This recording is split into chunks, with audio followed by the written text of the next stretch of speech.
Bismillahirrahmanirrahim. Ibu-ibu yang terhormat, bapak-bapak yang saya muliakan, dan insya Allah nanti karena ini saya upload lewat YouTube ya, bagi mereka mungkin pendengar dari tempat yang jauh, keselamatan, kesejahteraan untuk Anda semua yang selama ini istiqomah mengikuti kajian Bima Sakti.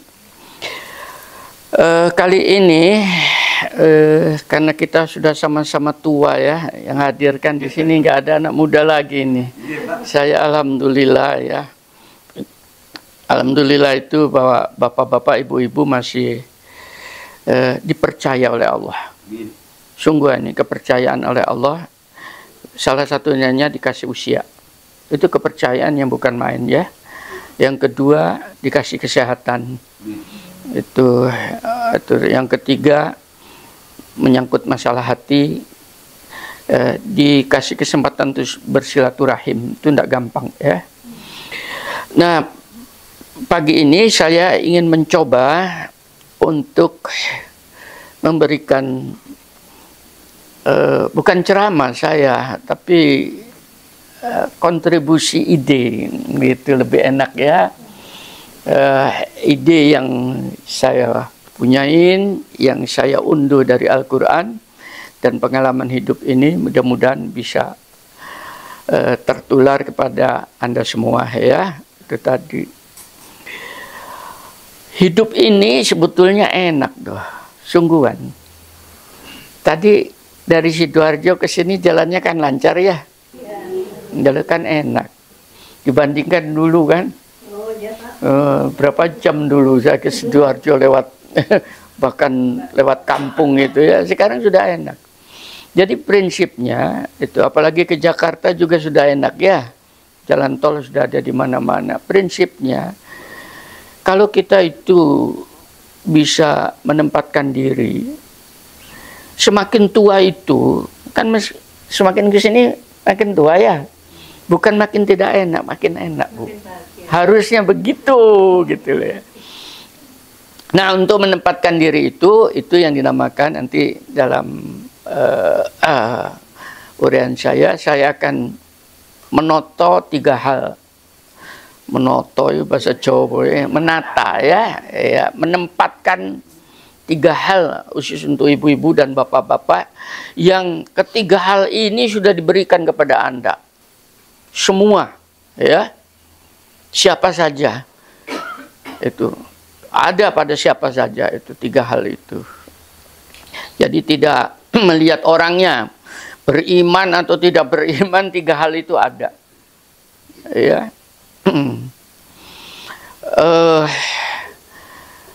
Jatuh bangunnya orang itu hidup menjadi tidak enak tadi itu dari 3 hal ini ya. Kalau 3 hal ini tidak ditempatkan pada tempat yang benar, maka hidup itu mesti tidak enak. Itu. Ini saya akan menyampaikan 3 hal ini sebetulnya supaya hidup di dunia ini bahagia. Ada keliru orang katanya, ya kebahagiaan itu hidup nanti di akhirat di dalam surga. Saya bilang salah. Sungguhan, iya nih mlebu swarga. Hidup ini enak. Yang keliru itu adalah kita menempatkan tadi 3 hal. Yang pertama, pola pikir yang keliru. Cara berpikir, pola pikir angel, pola itu apa sih? Ya, cara berpikir yang keliru. Ya. Yang kedua, pola hati. Itu cara prasangka yang keliru. Yang ketiga, pola tindak atau perbuatan sebagai buah dari pola pikir dan menyatunya pola hati yang tidak produktif. Ini 3 hal ini saja sebetulnya. Ibu kalau ingin tahu isinya surga dari 3 hal ini. Begitu ini benar Bu, gak usah jaluk dikai karo pangeran. Sungguhan ini. Gitu loh. Nah, sehubungan dengan itu, sebelum saya masuk ya, saya akan membuat permainan dahulu supaya mudah ya. Permainan ini justru saya diajari oleh anak saya Rendra lewat telepon. Itu kaget saya. Loh, kamu kok sudah sampai ke tingkat itu? Ya alhamdulillah Pak. Karena apa? Pengalaman hidupku yang pahit. Kalau gitu Bapak berhasil mendidik betul. Gitu ya. Ngerti. Ini permainannya Rendra. Dari Rendra ya, bukan dari saya. Biar Rendra nanti lihat lewat YouTube ya. Ada sebuah permainan, Bu. Kan bukan pengajian ini, Bu ya. Tapi permainan ya. Ini selembar kertas kosong, Bu ya. Ini. Lembaran kertas kosong ini saya jejer dengan ini. Saya taruh dengan ini.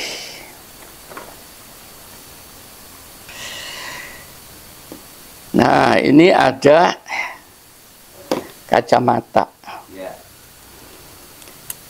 Kalau saya taruh di sini, jatuh tidak? Kita buktikan. Jatuh kan? Betul ya? Nah, nanti dulu. Mari Bu. Kita lipat-lipat Bu ya. Lipatan 1, 2, 3, 4, 5, 6. Jadi lipatan-lipatan ini Bu, kita taruh di sini. Jatuh nggak? Kita lihat di sini. Nggak jatuh kan? Halo? Nggak jatuh kan? Kenapa? Karena kertas kosong tadi sudah dilipat-lipat. Betul ya? Inilah makna daripada surat Al-Asr. Apabila kamu dikasih hidup itu kosong, halo, itu demi masa yang kosong, yang kamu tidak isi, maka kamu rugi. Buktinya jatuh kena masalah sedikit. Tapi begitu kamu lipat-lipat, nah, pelipatannya itu apa? Itu keimanan. Itu namanya minum kopi. Makanya kenapa saya selalu minum kopi. Tahu artinya minum kopi? Ibu, minum kopi itu kokoh pendirian, Bu. Kokoh pijakan di dalam hidup. Kalau itu yang dinamakan iman. Ya, Al-Asr. Surat Al-Asr. Ya, demi masa, sesungguhnya manusia itu rugi. Dia jatuh terus dalam hidup. Betul? Kecuali mereka mempunyai pijakan, yaitu suka minum kopi. Halo, ngopi namanya, ya.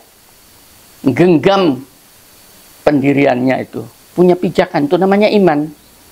Kebanyakan masyarakat tidak punya iman, cari ini, cari ini, cari, betul enggak itu? Lihat YouTube, sing iki ini. Buat kabeh, Bu. YouTube itu buaan kabeh, lihat Bima Sakti. Bukan pameran, tapi sungguh boleh diuji secara saintifik, keilmuan, dan boleh diuji secara redaksional daripada Al-Quran. Insya Allah tidak salah. Ya, itu paham ya. Nah, tadi kalau kita itu hidup itu tidak pernah minum kopi, dia punya pendirian, Bu ya tadi. Nah, akhirnya mudah jatuh. Mudah. Kalau orang itu punya pendirian tadi, suka minum kopi kan, maka dia akan kuat menghadapi lipatan-lipatan kehidupan. Paham ya? Apa saja lipatan-lipatan? Kalau dilipatkan sakit, Bu. Penyakit. Halo, jangan mengeluh. Paham ya? Pensiun, Bu. Jangan ngomel. Halo. Ditinggal anak, ojo ngeruweng. Paham ya? Itu tadi, sendirian di rumah, ojo ngomel. Ini namanya lipatan-lipatan hidup, ya. Di PHK, jangan gelisah. Itu namanya lipatan hidup. Ya. Sopo sing ngapain disalahno? Halo. Pertanyaan itu. Ini namanya noto pola pikir. Kalau kita itu kuat di dalam menghadapi seluruh lipatan-lipatan kehidupan, kesulitan hidup itu, maka dia akan kuat di memikul beban kehidupan. Kalau tidak, ya tidak kuat. Ini dari Rendra. Dia bisa kayak begitu itu. Kamu dia bilang, iya Pak, karena saya mengalami kesulitan hidup. Saya cari rezeki, saya cari tempat jualan, saya nyatanya bisa diatasin. Ya, kokoh pendirian, kokoh pijakan hidup.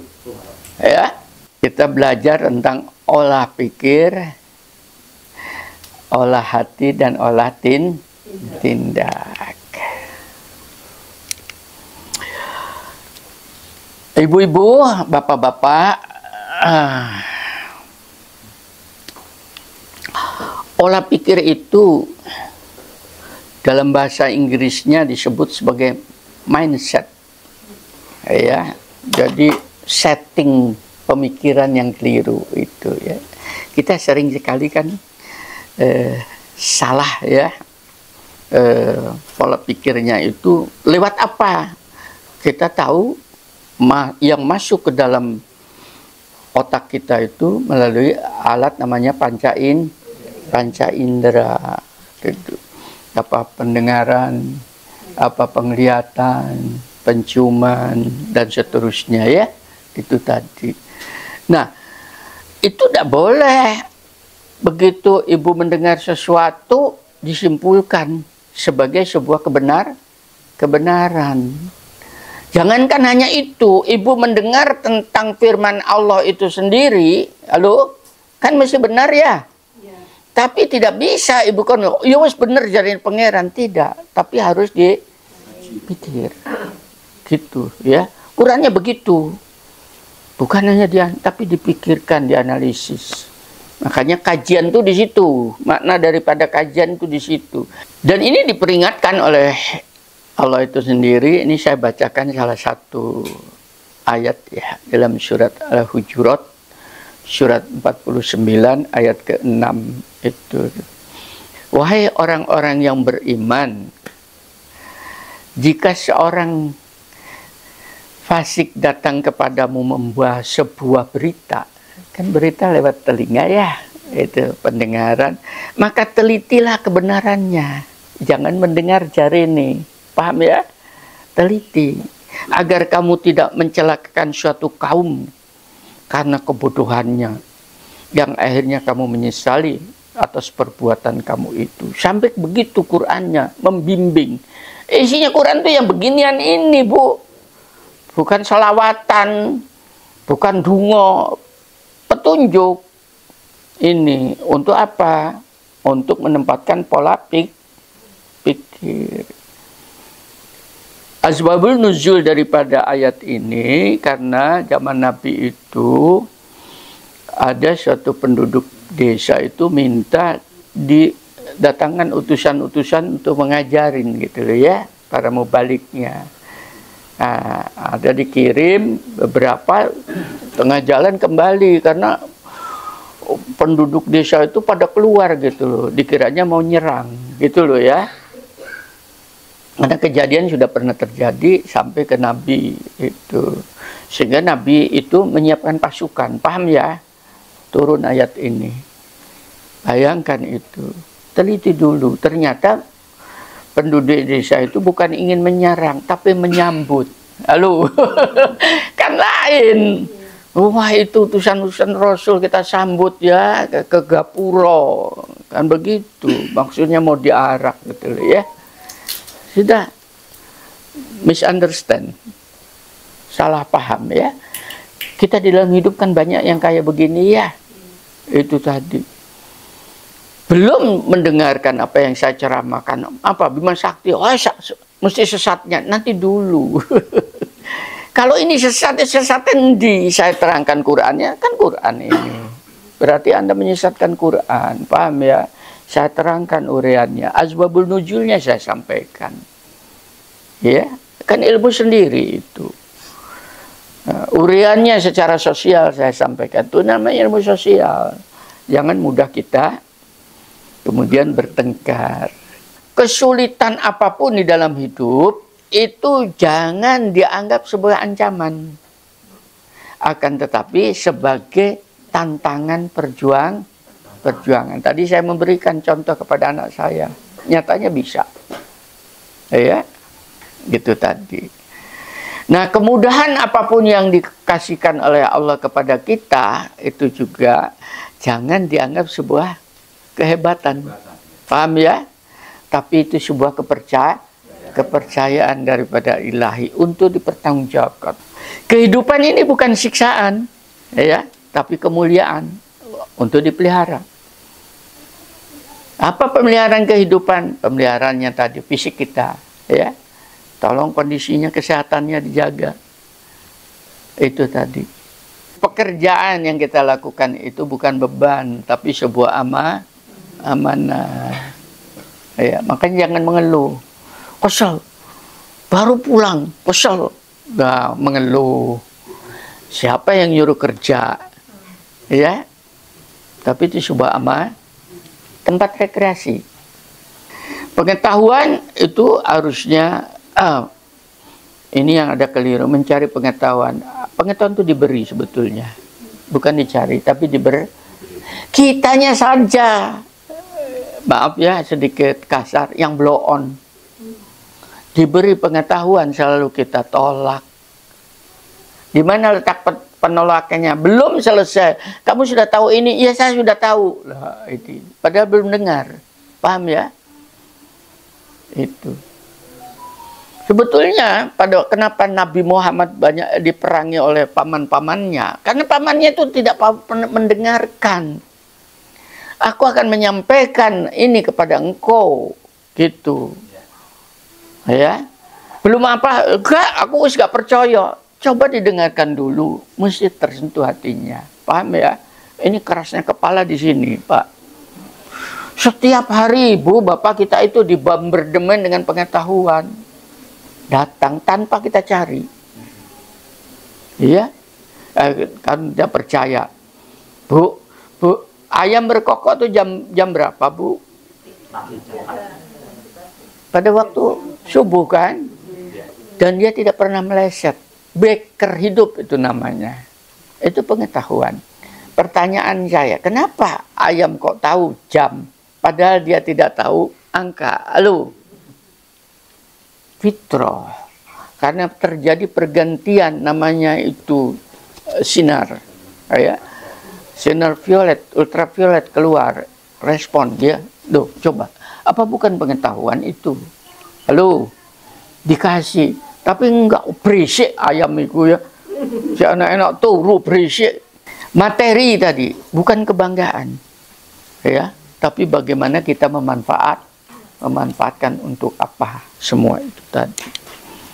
Nah, itu olah pikir ya sudah mulai kan tadi supaya kita tidak salah paham. Yang kedua, olah hati, Bu. Ini hati. Ini ya. Pada manusia itu, kata Rasul, ada segumpal daging. Apabila rusak itu, maka rusaklah seluruhnya ya. Apa itu? Kolbi atau hati nurani. Maka harus dijaga, dipelihara. Itu tadi. Karena disinilah hati ini tempatnya Allah bersemayam. Bukan di otak. Ya. Oleh banyak errornya, tapi di hati tempatnya Allah bersemayam. Di mana letak bersemayamnya? Kalau ibu setiap hari, bapak setiap saat hatinya gelisah, halo, tadi hidupnya tidak happy, kan di hati, berarti error pada hatinya. Allahnya tidak bersemayam.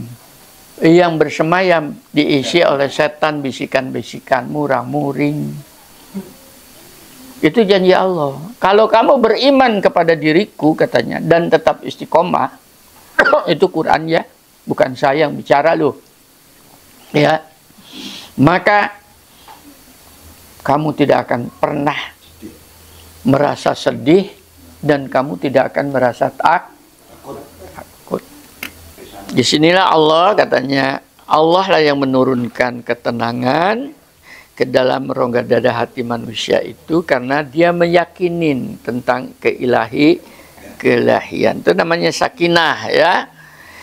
Nah, bagi hati-hati yang tenang itu, maka akan diturunkan bala bantuan yang tidak nampak, yaitu para malaikat itu dari Allah itu, ya.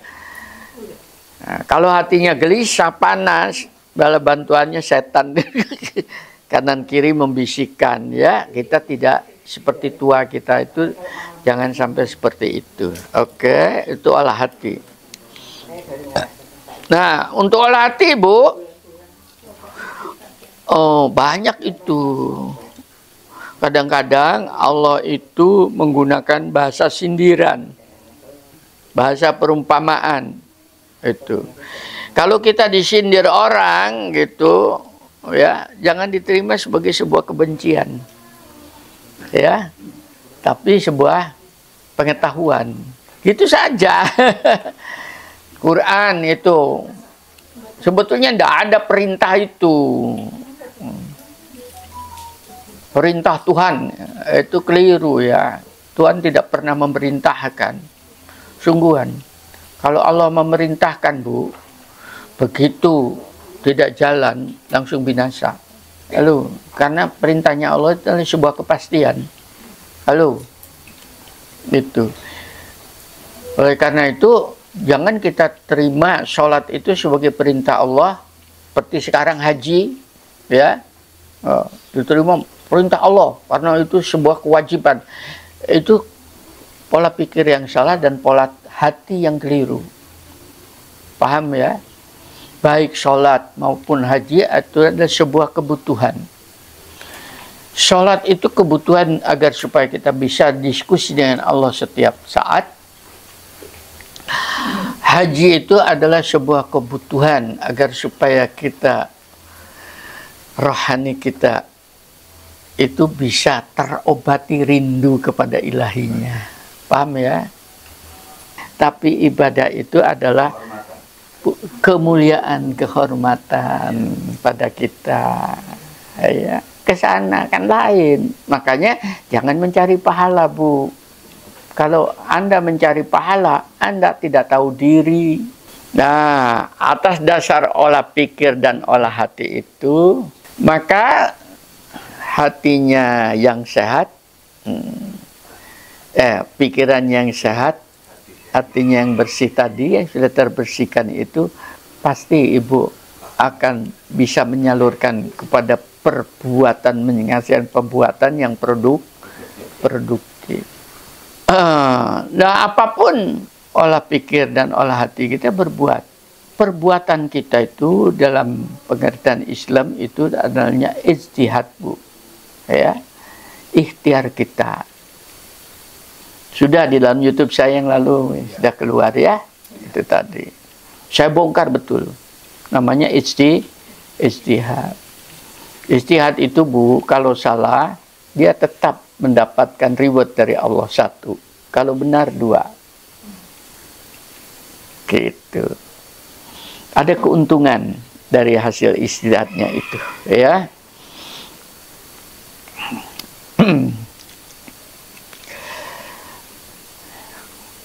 Dan perintahnya jelas disuruh Qur'annya. Wahai kaumku. Ini nih, para nabi selalu begitu. Berbuatlah kalian menurut kedudukanmu. Kalau guru kan berbuatnya ngajar, ya.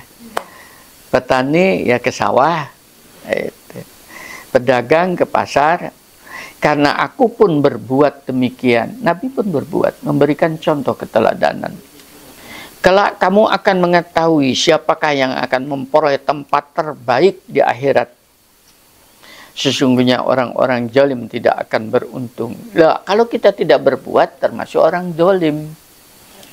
Karena kita tidak bisa menunjukkan hasil perbuatan kita, tidak ada untungnya. Tadi surat Al-Asr kan dari awal agar supaya kertas itu menjadi lipatan. Kesalahan itu tadi menjadi lipatan, menjadi kekuatan. Paham, ya? Itu tadi. Contoh perbuatan banyak, Bu, dengan harta. Dengan harta hanya 1, Bu, yang diminta, Bu. Dengan harta dan perbuatan itu infak. Hanya itu, ya, infak. Halo? Nah, itu ditanamkan betul. Ya, jangan bangga. Tapi infak. Ada juga dengan jiwa. Dengan jiwa mungkin perasaan. Menyampaikan kebenaran itu kan dengan jiwa, Bu. Dirasani orang. Masih enak, Bu, dirasani orang daripada dimakan ikan. Nabi Yunus kan dimakan ikan. Nabi ini loh, Bu, tingkatnya Nabi. Karena tidak disukai di kampung itu, tidak ada orang yang mau diomelin, tinggal. Jadi uncalno oleh Allah. Untalan makan oleh ikan. Halo. Itu. Sungguh seandainya dia itu tidak banyak mengingat aku, dia di dalam perut ikan itu tadi, niscaya dia akan berada di dalam perut ikan itu sampai dengan kiamat. Pengertiannya bukan ikannya hidup sampai kiamat. Halo. Tapi sejarahnya nggak enak. Orang dimunculkan dari dalam tanah, nanti pada hari berbangkit, ini muncul seperutnya ikan. Iki arek opo tuh. Kan nggak enak ya. Terhina itu namanya. Paham ya? Kurang sampai kayak begitu. Nabi yang dibuang saja karena hanya menyebut Allah. Kan di dalam perut ikan tidak bisa berbuat apa-apa. Halo.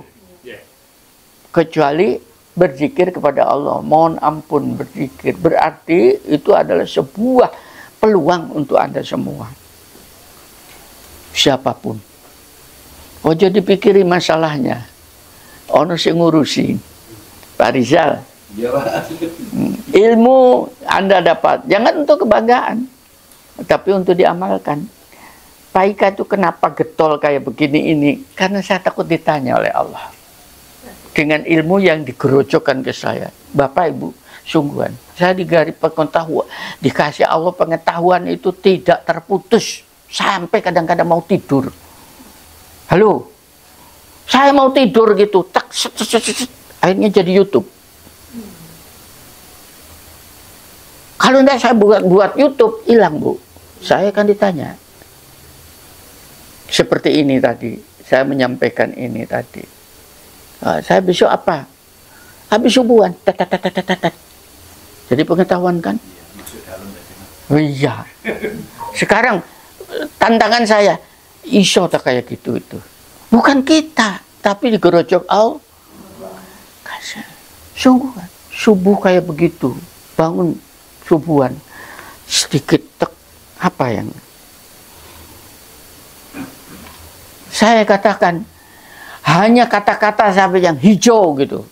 Kata-kata hijau.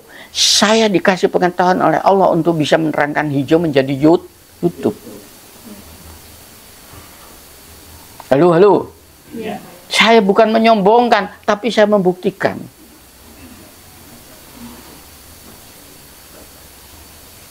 Itu yang disebutin yutil hikmata mayasya wa man yutal hikmata faqad utiyan khairan katsira wa may yadzakaru illa ulil albab. Allah berikan hikmah kepada siapa yang Dia kehendaki. Dan sungguh bagi mereka yang mendapatkan hikmah, dia telah mendapatkan kurnia yang besar. Dan tidak diberikan hikmah itu kecuali kepada orang yang suka berpikir. Namanya ulil albab. Saya alhamdulillah dikasih otak, dikasih hati, selalu berpikir. Kenapa ibu ini kok tunduk terus? Saya berpikir, oh mungkin hatinya sedang sumpek, gitu ya. Apa itu sumpek? Cerita, Bu. Tat. Sungguh. Sampai YouTube tuh, antri itu buat YouTube. Karena ini sungguhan, orang yang tidak bisa mengekspresikan apa yang ada di dalam rongga dadanya, nanti jebol semua jeruannya. Karena apa? Umat ini memerlukan pengetahuan Anda. Paham ya? Bagaimana mereka bisa tahu pengetahuan Anda yang diberikan oleh Allah itu tadi kalau tidak Anda keluarkan? Nulis wis gak iso, ngomong gak gelem. Nah, terus bagaimana berkahnya itu? Lalu Karena kita kasih mulut ini, oral ini untuk menyampaikan kebenaran, Bu. Sungguh mereka yang menyampaikan kebenaran-kebenaran ilahiyah itu tadi, jaminannya adalah surga yang mengalir. Itu kemarin sudah di dalam YouTube, hanya ngomong. Sungguh, sampaikanlah kebenaran itu umat pada manusia ini. Kenapa saya kata begitu? Bapak kalau lihat di ginian, begitu dianu, arek-arek enom ngomong ngoceh gak karu-karuan kan? Gak ada isinya. Kita ini di dunia maya itu dibombardemen oleh kemungkaran, kedoliman, dan itu dijadikan rujukan. Loh, kenapa Pak Ika begitu? Bukan saya, itu cara menolong agama Allah itu di situ. Nah, itu tadi. Ilmu pengetahuan harus disampaikan. Pengetahuan itu disampaikan satu dengan oral atau dengan tulis, kan hanya itu. Mungkin yang terakhir itu dengan percontohan. Kenapa Bu, Bapak? Itu cerminnya nih. Iya. Ilmunya kenabian itu pada lesannya ya. Itu. Ya, ibu-ibu yang jadi guru dan sebagainya bersyukur sebetulnya ya, walaupun bayarannya kecil, tapi menjadi besar karena setiap hari ibu mendapatkan karunia kesempatan untuk menyampaikan kebenaran. Gitu ya. Tidak ada yang rugi. Ya itu dengan apa tadi 3 poin itu, pola pikir, pola hati, dan pola tindak. Mudah-mudahan kita semakin produktif. Alhamdulillahirabbil alamin. Assalamualaikum warahmatullahi wabarakatuh.